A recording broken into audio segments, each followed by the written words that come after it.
Hey guys, तो welcome back to my YouTube channel tag वाला में गाइस।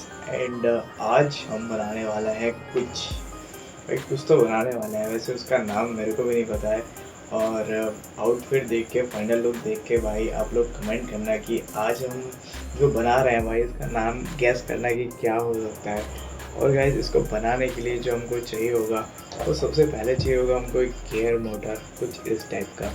और इसको बनाने के लिए मैं ले आया हूँ मॉन्स्टर ट्रक के दो बड़े बड़े टायर, वो भी बाइक ग्रिप वाले, जो कि काफ़ी ज़्यादा बढ़िया लग रहा है, जो कि ट्रैक्टर और मॉन्स्टर ट्रक वाले प्रोजेक्ट्स में हम इसका यूज़ कर सकते हैं।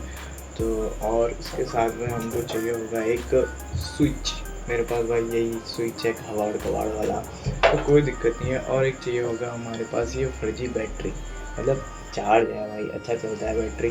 तो इन सब चीज़ों की हेल्प से आज हम बनाने वाले हैं एक हैरो कह सकते हैं भाई। तो इसको बनाते हैं जल्दी से जल्दी। और अगर वीडियो पसंद आए तो वीडियो को लाइक कर देना, चैनल को एक सब्सक्राइब कर देना, और जल्दी से चलते हैं इसको देखते हैं किस तरीके से हम बना सकते हैं।